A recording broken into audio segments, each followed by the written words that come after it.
What's going on? My name is Antoine Tillmon, and preparing our lunch for today's show is celebrity chef and co-host, Chef Keshaun Winston. This show highlights and promotes career professionals, entrepreneurs, and small businesses whose stories can be inspiring, entertaining, and or informative. So sit back, relax, and enjoy. You're watching Let's Do Lunch. Heard you out here handling business. Well, let's do lunch. Let's do lunch. Heard you out here trying to make a difference. Well, let's do lunch. Let's do lunch. I wanna hear all about it. I wanna hear all about it. I wanna hear all about it. I wanna hear all about it. Heard you out here getting this paper. Well, let's do lunch. Let's do lunch. Heard your story was an inspiration. Well, let's do lunch. Let's do lunch. I wanna hear all about it. I wanna hear all about it. I wanna hear all about it. Well, let's do lunch. Well, let's do lunch. Well, let's do lunch. What's going on? Today is going to be another great show. I know I say this all the time, but it really is. Because we're going to dive into some really interesting topics with none other than life coach and career coach, Coach Nicole. What's going on? I'm good. You How good? are you? I'm doing great, man. I can't complain. It's a lot of things I want to talk about. But before we talk about those things, we have to chop it up with Chef Keshaun. What's going on? What's going on, guys? How y'all doing? Good to see you, Coach Nicole. Nice to see you Again. too, sir. Why you acting like you don't actually know? We all grew up I together. know, I understand. But Yeah. go ahead. He said, but go ahead. Hey, what you preparing today? Oh man, we got something delicious today. I hooked up a nice spaghetti and Italian meatball. Okay. So hope you guys enjoy it. It's gonna be really, really good. That's what's up. to I'm it. looking forward to it as well. Yes, sir. All right, let's dive right in. Coach Nicole. Yes, sir. And I wanted to have you on the show for many reasons. And most importantly, I want to let the viewers know, Coach Nicole held us down. She was the first guest on our show when we first got started before the pandemic broke out. You remember that? I do. Yeah. Was that before the pandemic? That was before Yeah. the pandemic. Wow, I It's didn't been a while. realize that. Yeah, it's been a long I thought it time. was during the pandemic. No, it was actually It was right before. Right before. right before Yeah. because we had to shut down everything. Mm-hmm. Sure was. You're Yeah. right. Now Yeah. I remember. So, how did you become a life coach?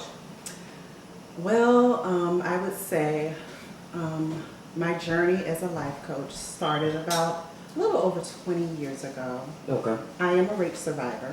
Wow. And I just, after that, I became a rape hotline counselor in DC, and I also became a rape hospital advocate. And what I did as a hotline counselor, people could call in, and they don't have to reveal their identities and just talk, because a lot of people don't like to talk about their experiences because rape has been stigmatized. And so they would call and they would talk, but they would also get advice on what to do. Right. That was very rare. So a part of my duties was to talk as a rape counselor, but also be a hospital advocate. And what a rape hospital advocate does is the hospital will call whenever there has been a rape has been reported, and we would go in and we would just make sure that while the hospital is performing a rape kit on the victim, that they're not being violated in many other ways. And what I mean by violated is what happened to me. I was 13 when I was raped. I was interrogated by the police, and that. What do you mean interrogated? Like they was like it was your fault? Yes, and this is very common, and it still happens today. So when my mom took me in to file the report and get my story of what happened, they take you into an interrogation room, and this is their way of, figuring out what happened, Right. and figuring out. Trying to make sure there's no false accusations. Well, not only that, they need more information of trying to capture the person that did it. Okay. I understand. So, and what's so very common is that police officers are not trained for this type of thing, especially when it comes to children. That's actually sad though, man. I mean, wouldn't you think that they should be trained for this? Because to be honest, It happens more rape, common it's than common. Yeah. Sadly to say, it's really Absolutely. common.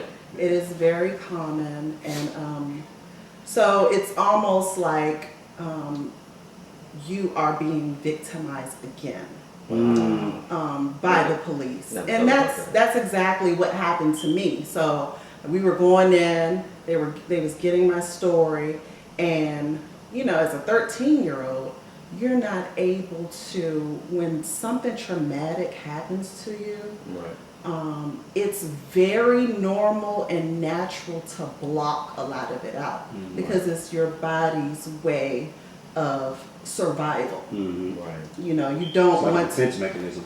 It's your defense mechanism. Exactly.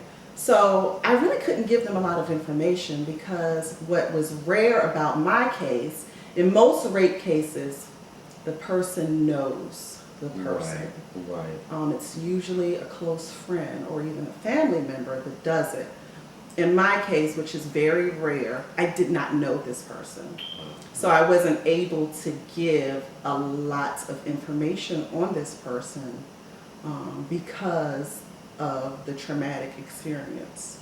You know, I can only give the color of what he was wearing and, you know. You couldn't actually tell them per se who it was. Yeah, I could not give a whole lot of details. And you were young.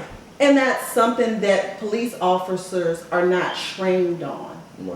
That takes a trained psychologist to know. I was getting ready to say that too. I think too, probably the reason why they don't know how to approach it in a way a psychologist or someone like you would go into the room and make sure that things are conducted a certain kind of way is because they don't have that psychology background. Exactly. To be able to ask or probe the right questions and make them feel comfortable to open up more. You see what I mean? So yeah, you probably need that specialized training. They probably just gung ho, like, you did it, what happened?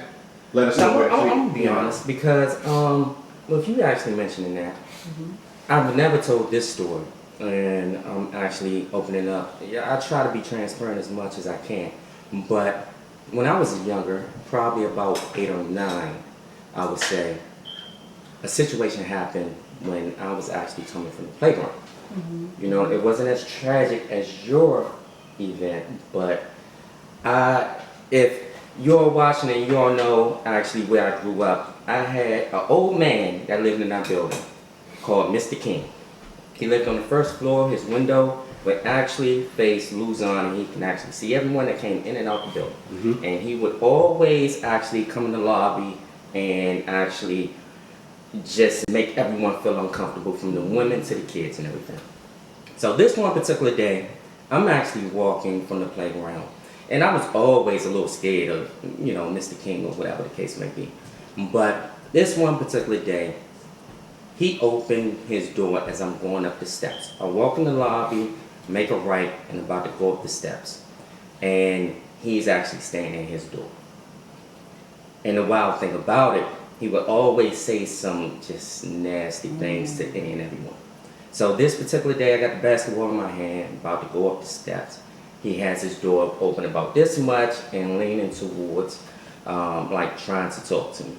So I'm actually trying to go around, and he opens his door all the way.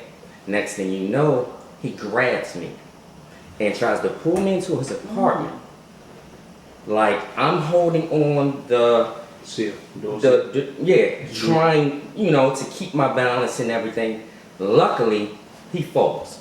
And we're talking about like a 70-year-old man or whatever the case may be. So it's no telling if he was able to actually pull me totally into his apartment, what would have happened. Because I'm like 8 or 9 years old. So I was able to actually dart upstairs and tell my mother. My mother told my father grabbed it back. But we're not going to go any further than that. But yeah, so I understand. And the sad thing about it, it's really common, and it's a nasty world out there. You parents really have to actually watch your kids and actually listen to your kids. I'm telling you right now. Don't that old mind frame of you know, kids to be seen and not heard. Nah, y'all gotta stop with that, because kids can tell you any and everything, and they need to talk to their parents. And kids, if you watching, if something's wrong, talk to someone. If you can't talk to your parents, talk to someone at your school. Let someone know. You know what I'm saying? Because you don't want to be the parent that finds out 30 years from now that something happened to your child, all because they couldn't talk to you. Right. You understand what I'm saying? That's right. Y'all, please listen to your kids. Talk to your kids. You was about to say something? No, you're absolutely right. And I'm just piggybacking on, you know, what Coach Nicole was talking about. Also, you just be able to have that open door where you can speak. And I know my son DJ was going through a similar thing a couple of years ago when he was going to Judge Sylvania Woods in Greenbelt, and they had this huge thing with this guy was with these children, molesting these kids. And I remember that. I got called the day of my birthday that I need to come to the precinct because they confiscated my son's phone, and my son has things in his phone that he had to send to this guy. Like it's all on Google, dude. He got 120 years or something like that. But the traumatic part about it is having to go to counseling with my son at the hospital and sit in his room, and he has to draw pictures of things that he's way more advanced of drawing, but you know what I mean, just for him to be able to open up, you know. So it's definitely true. Your kids come to you with something because they're not just getting it from nowhere. Right. Like certain things, like you know when it's BS and when it's not. Right. But they come to you with something that you never talked to them about, and you see what I mean. And you make a good point because I grew up in a generation where our parents didn't talk to us about sex, right? It was just like, okay, we're not going to talk about it, and if we don't talk about it, we don't mention it, then it's not happening. Right. And I don't think that is good because if something is happening to your kids, they need to be aware beforehand, I believe, so they know that, okay, this is not a place where other people should be touching. Right. It's not okay for anybody, a stranger or anybody for that matter, to be touching, looking at. It's not. You're absolutely right. You're absolutely It's right. off limits, completely off limits. What type of education do you need for life? Does it require some type of education background or? To answer quite honestly, no. Okay. So what made me get started into coaching, like I always thought that I wanted to be a counselor. Okay. Because after I worked at the rape center crisis hotline, Right. I went on to be a counselor at a house of women of domestic abuse, victims of domestic abuse. Okay. And basically I counseled those women and their children in that circumstance. And then I just said, okay, well, I know I've always wanted to be a counselor, but there's really not any money in counseling. Right. So I went on, when you grow up, you always want to please your parents. Right. And they always say, find a job that makes a lot of money. Right. So I got into IT, but while I was still in IT, I've always had this yearning to help people. And I continue to counsel women. I continue to talk to women, and I say, well, maybe I need to be a counselor. And then someone said to me, no, Nicole, you're not a counselor, you're a life coach. And at that time, I was like, okay, well, what is a life coach? I don't know what a life coach is. Right. So I did my research, and I said, you know what, this is something that I would love. Given my background, this is something that I think that I can contribute to. Right.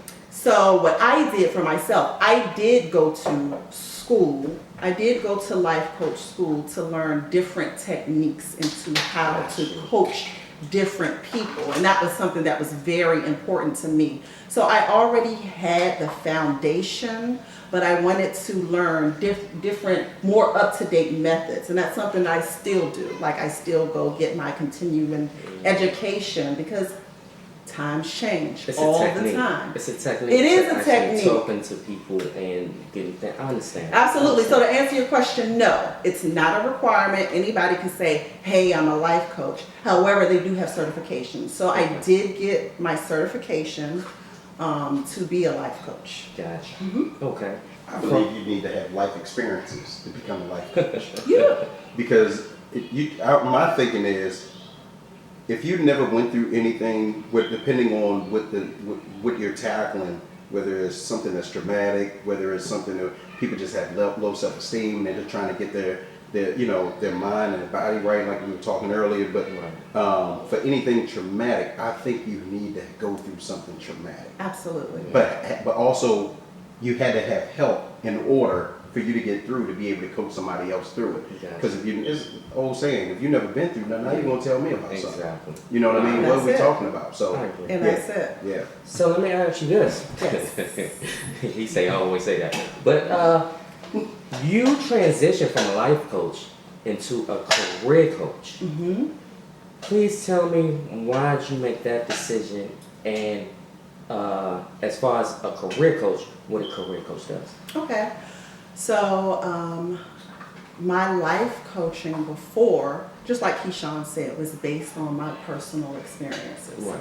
So my personal experiences with rape, with infertility, with divorce. There were so many different life experiences that during the pandemic is actually when I decided to shift.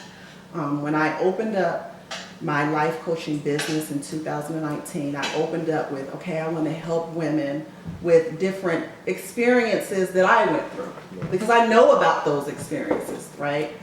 So it got to the point where it was like, okay, it's too broad, it's too open, and it was draining for me, especially during the pandemic.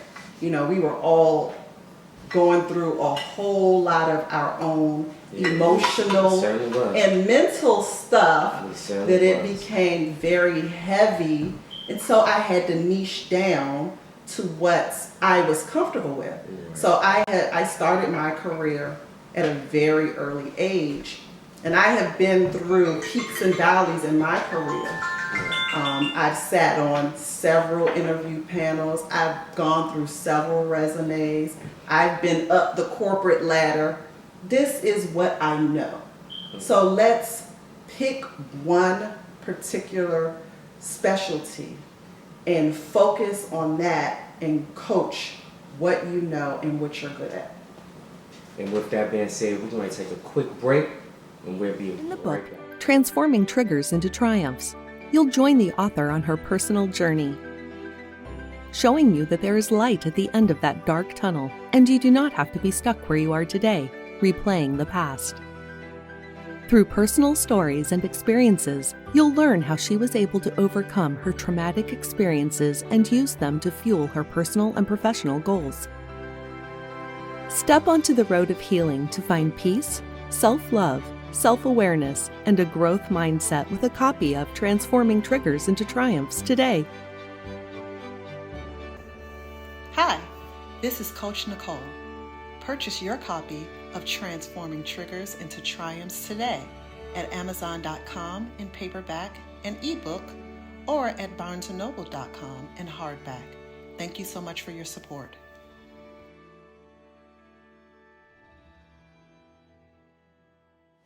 And we're back. And Coach Nicole, the one thing I actually want to get into is something that we all experience. You spoke about it before we went to break. Is when we entered the pandemic, I know myself, my mind and body crashed, because we shot that first episode with you for Let's Do Lunch. But then after that, when we entered the pandemic, oh man, it was like responsibilities out the world. We had to start teaching our kids. Yes. It was just people wasn't working, everything like that. I know for me, I can only speak for myself, because mentally I crashed, because I became a teacher instantly, just like that. You know what I'm saying? Right. Yes. Like, and now that the workforce is going back to work, the world is opening back up, what would you say people need to actually start focusing on, or how should people cope with certain things? Because people been off for about a year or two. Okay, yep. So now going back to work, people don't want to go back to work now. So how would you actually, what would you say to a person to actually say, get them mentally prepared into going back to work every single day? Okay, so what you went through, I also went through. I have 2 little ones. I had to become a teacher. So now I'm at home, and a lot of people are not used to being home with their families all day, every day, no breaks in between, right? So I would call what we all went through, the whole country, not even the country, the world went through survival mode. Yeah. And survival mode is going and buying up all the toilet paper, That was going up and buying all the paper towels. We ain't think about bread. We went through panic, right? And nobody was exempt from survival mode, Yeah. right? We were just nobody had a clue what COVID-19 was. Not even doctors had a good handle on it, right? No one. So now we're looking at doctors like, you can't tell me what it is. It's time to panic. So, and on that note, you think about this. At that moment in time, it's certain moments in time here in America where it seemed like everybody's on the same accord, but the pandemic put everybody. You got it. It didn't matter what color you was, who you were. True. It put everybody, because just because I gotta wear a mask, you gotta wear a mask too, no matter the color. We about to go in this store, you gotta, you know what I mean? And I think that was one of the defining moments where it was a time where we could link up and be as one. Yeah. What they always say, America's built on, we're supposed to be one, one America, whatever it is. But at the same time, it was where a lot of we ain't gonna get into it, but a lot of the racial tension started coming too. Yeah. In that pandemic, put more focus on that. Right? It was like, it's in your face. Everything now. came to the fore. And at the same, and then we go to it happened so perfect. A new presidency, like it was a lot going on. Yes. It was a lot. Yes, and then with people of color, we had that extra layer of racism, right? So everyone was in survival mode. We had to now become teachers, as you said, but in those of us, a lot of people lost their jobs. So now they didn't know how they were going to pay bills. They didn't know how they were going to live. They didn't know how they were going to feed their families. They didn't know how they were going to get toilet paper. Right. Yeah, that's true. You know what I mean? It also became a teaching moment too. It Because did. if you didn't learn from this, you know now. Anybody that's not used to saving, you know now. Now. Exactly. So You with know all that. that being And- said, right. let's talk about this, because you're a career professional. You transitioned from a life coach to a career professional. What are some of the services that you actually offer as a career professional? Okay, so during the pandemic, we all had to find a way to pivot, right? Because the stuff that we were doing before, some people have been working at their jobs for years and they thought that they were going to retire from their jobs, and now they've been laid off and fired. That's crazy. So now I had Never thought about that. I even had to pivot myself. I was like, okay, because even for me at night, I was going to bed drained. I was completely drained, and I didn't not know what this was coming from. So I had to shift my mind. Okay, let's think about it a new way. Right. So my services were so broad, right? And that was draining me as well. I was offering too much. And I was also experiencing the pandemic as well, going through my own stuff. So I had to niche down because it was just too much. I'm a homeschool teacher now, dealing with kids, dealing with my family all day. That's for sure. What do I know and that I can specialize in, but still offer a service to people who are like myself? So I really had to be, I think we all got introspective about ourselves. You know what I mean? Right. This was a good time to think about our lives. Right. Okay, this job that I've been working at for 20 years, what am I good at that I can Outside of offer this. and make my own money at, right? Right. So that I had to do a mind shift myself, and I said, hey, okay, so I have been in the federal government now for going on 15 years, and I have had to move up that corporate ladder as a Black woman. And I know it is not easy. It is very hard already for people of color, but as a woman of color, we have that extra layer, right? Sure. So I said, okay, I've been through a whole lot of peaks and valleys. I've had to scratch and claw my way up to the top. I know what it is to finally get that job. I know how to interview. I've looked at resumes. I've been on interview boards. I've been on interview panels. This is something that I can offer as we now shift back in getting into the workforce, right? So even in the workforce, you have certain career goals that you strive to reach.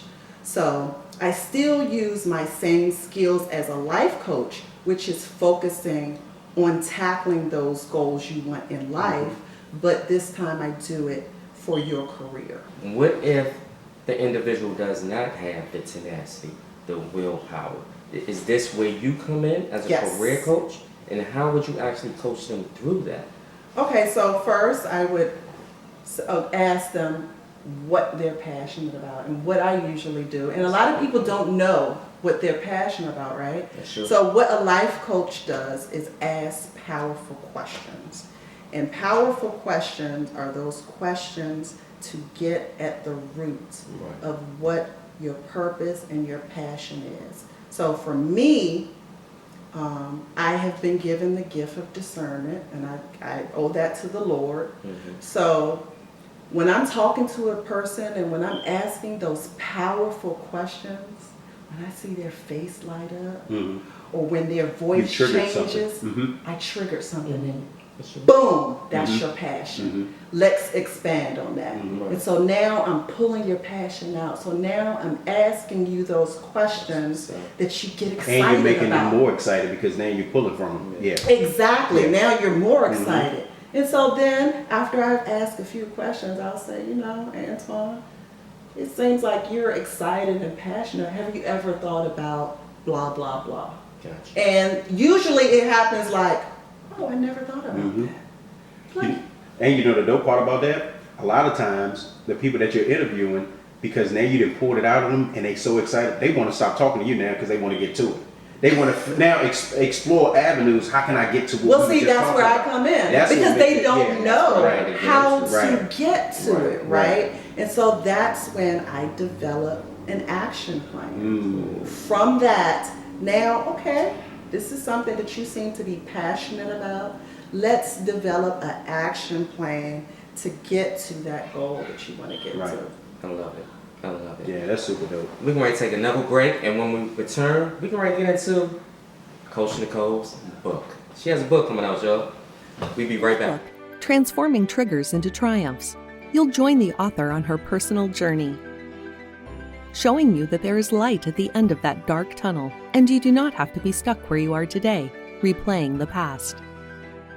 Through personal stories and experiences, you'll learn how she was able to overcome her traumatic experiences and use them to fuel her personal and professional goals.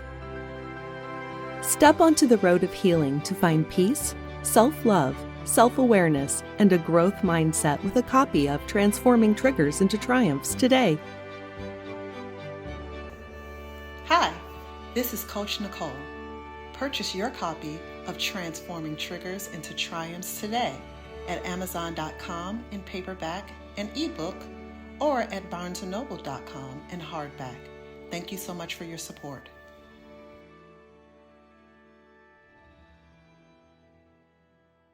Okay. Welcome back.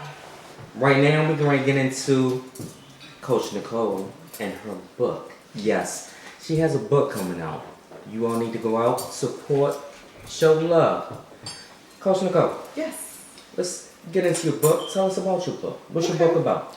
Well, first, what's the name of the book? Okay, so the name of the book is Transforming Triggers into Triumphs. Encouraging the growth mindset.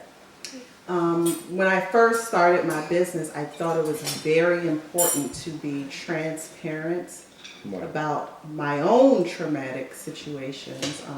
And I think that's important in any business, transparency, because being transparent makes you relatable. That's true. People are going to want to buy from a company, either a product or a service that they can relate to, right? That's true. So I blogged about my experiences, the experiences that I have gone through in my life on my website. So that just gave me the idea, oh, I need to really write a book. Wow. And the thought of me writing a book was to show people that, you know, we all go through traumatic experiences in our lives in That's one true. form or another. But there is always light at the end of the tunnel, That's true. and you're able to come out of that situation. And we talked about the growth mindset earlier. So that's basically what it is, the growth mindset, having the ability, the resiliency, the tenacity to get out of whatever situation that you're currently in. That you are never stuck where you are today, So let me if you don't want to be. let me ask you this. Yes. I'm glad you said that because this is your first novel that you actually wrote, am I correct? Yes. Oh, I want to get into that. Just the experience of Oh, sitting goodness. down, writing the book. Like, what was the experience like? It was definitely a labor of love. So Really? so it's not easy, especially when you're when you're going back and you're talking about traumatic experiences, because we have the tendency as humans to kind of tuck it away. That's true. That's true. Stuff that you don't want to deal with. Right. So it was almost like reliving those situations. And I have to be totally honest with you, it was tough. It was tough. It was tough. Tough writing a book or tough reliving those memories? Both. Wow. Okay. So it was tough. When I had the thought to write a book, I didn't realize how tough it would be reliving those experiences until I got into it. And I'm always, speaking of growth mindset, you have to finish what you've started. And it just took prayer, going to church every Sunday, well, not actually going, but watching church. I call myself a bedside Baptist. Watching church A lot of people call themselves bedside Baptists, I'm gonna be honest. every Sunday. And it just seems like the word was always about me and my situation in my book. So the word was always about don't stop, keep going. Right. And so I had the mindset of, so it wasn't for me, but I always thought in my head that this is going to help somebody know that you can still go on no matter your circumstances. That's what's up. That's dope. That's dope. Well, I really want to thank you guys you. food? Yeah, the food is good, Yes. delicious. She hasn't even started eating because she wanted to talk about her book. All right, that's right. You know what I'm saying? Yes. So, Yes. I understand that as far as your book, like, okay, let me try to put me in the mind frame of writing your book. I know you said that as far as writing your book, you had to actually go through certain memories that actually, just to actually relive some things, had to be still a little traumatic for you It was, yes. currently. Because You understand what? you're pouring yourself out. Right. Yeah.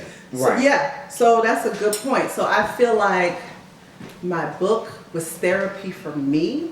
Therapy. That's true. And That's true. it's also going to be therapeutic for the audience. So now I feel like, okay, I've talked about it. I haven't talked about this in such a long time.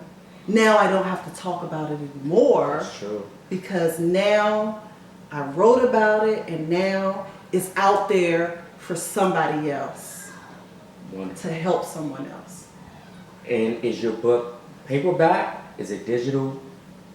So I have it paperback, I have ebook, I have digital, and I think I'm going to do like Audible. That's what's up. Hey, you want me to actually do the Audible? Sure, you can do the Audible. Nah, you ain't. I don't want your voice, but you can finance it. Boy, I tell you, boy, you got love. Hey man, see how friends do you? See how friends do you? That's wonderful. So before we actually go, because I want to dive deep into this. Yeah, so do I. Let's let the viewers know once again, what's the title of your book? It's called Transforming Triggers into Triumphs, Encouraging the Growth Mindset. And it will be available on Amazon. Wonderful. It will also be available on my website, www.talkwithnicole with a C, TALC with Nicole, NICOLE.com. That's what's up. And also, if any viewers are actually looking for a life coach or even a career coach, you can also contact her by her website or by your telephone number. It's 202-798-1411. That's what's up. Hey, I ain't have a 202 number for the Key. Once again, this dude always walking off the shot. We gonna get it together with this dude, right? You got any last words, man? Oh man, yeah. I'm excited about the book coming out. I'm excited for you. Thank you. I'm very happy for you. I'm happy in the transition that you're making. My biggest thing is I know that so many people will benefit from your services, from your book. I think that book is getting ready to open up and spark like some major things in people's lives, and hopefully they will grasp what you're talking about, and like you said, being transparent. They see that when they read that book, when they, you know what I mean? Because a lot of people can talk, but when it's black and white, it really makes a difference. So I'm excited about the book coming out. I'm excited about the new journey, new path, the new venture that you're taking, and I'm just happy that you came on the show again. Thank you. For the second time. And you know what? You just piqued my memory about the book. So yes, I do talk about my traumatic experiences, but I don't just talk about it.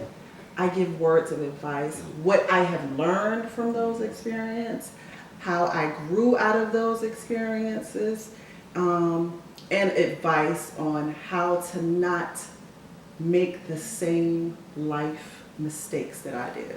That's what's up. That's what's up. So, before we go, Coach Nicole, if you want to contact Coach Nicole, we can do it once again. Go ahead and let them know your information. Okay, so my website is www.talkwiththec, TALC with Nicole, NICOLE.com, and my number is 202-798-1411. That's what's up. And go out and get her book. Yes. Get her book. It's down there at the bottom of the screen. You see it? Purchase the book. Thanks for watching. Let's do lunch. Heard you out here handling business. Well, let's do lunch. Let's do lunch. Heard you out here trying to make a difference. Well, let's do lunch. Let's do lunch. I wanna hear all about it. I wanna hear all about it. I wanna hear all about it. I wanna hear all about it. Heard you out here getting this paper. Well, let's do lunch. Let's do lunch. Heard your story was an inspiration. Well, let's do lunch. Let's do lunch. I wanna hear all about it. I wanna hear all about it. I wanna hear all about it. Well, let's do lunch. Well, let's do lunch. Lights, camera, action. I wanna hear about your passion. I wanna know what drives you. I wanna hear about the traction you've been gaining, all the lives you've been changing with every move. Wanna hear where you come from. I wanna hear where you headed to. Oh, you a boss, huh? Well, tell me what it costs, huh? Tell me about all the rewards. Tell me about what you lost, huh? Tell me how you got it all back when life tried to knock you off track. Tell me how you had to step up. Tell me how you had to fall back when everybody got ghosts. How'd you switch your approach when everybody yelled jump ship? How'd you keep things afloat? I wanna hear how you been making it work. How you out here breaking the curse? How you out here making it last? Where to find you if you wanted to search? Heard you out here handling business. Well, let's do lunch. Let's do lunch. Heard you out here trying to make a difference. Well, let's do lunch. Let's do lunch. I wanna hear all about it. I wanna hear all about it. I wanna hear all about it. I wanna hear all about it. Heard you out here getting this paper. Well, let's do lunch. Let's do lunch. Heard your story was an inspiration. Well, let's do lunch. Let's do lunch. I wanna hear all about it. I wanna hear all about it. I wanna hear all about it. Well, let's do lunch. Well, let's do lunch. Now around here we don't talk business, we just talk business. Got Chef Keshaun in the kitchen, whipping up something scrumplicious. Course Tillmon came with the vision, sent War Child on a mission. Add it up and watch it multiply, subtract any and all division. Unless we breaking down the bag, you know how I get when you making a check. Everybody screaming friends now, nobody was here when we was breaking a sweat. Sorry I had to get that off my chest, honestly I wish my haters the best. Now let's get back to this platform, tell the people how they can invest. Is it money or time you left for the grind that wake you up thinking hustle? Or the thought of how you had to struggle that make you do it off the muscle? Either way, just get it done, cause we don't want to hear no excuses. Don't get up, we about to eat good. I had a chef bring lunch to you. Out here handling business. Well, let's do lunch. Let's do lunch. Heard you out here trying to make a difference. Well, let's do lunch. Let's do lunch. I wanna hear all about it. I wanna hear all about it. I wanna hear all about it. I wanna hear all about it. Heard you out here getting this paper. Well, let's do lunch. Let's do lunch. Heard your story was an inspiration. Well, let's do lunch. Let's do lunch. I wanna hear all about it. I wanna hear all about it. I wanna hear all about it. Well, let's do lunch. Well, let's do lunch. Let's do lunch.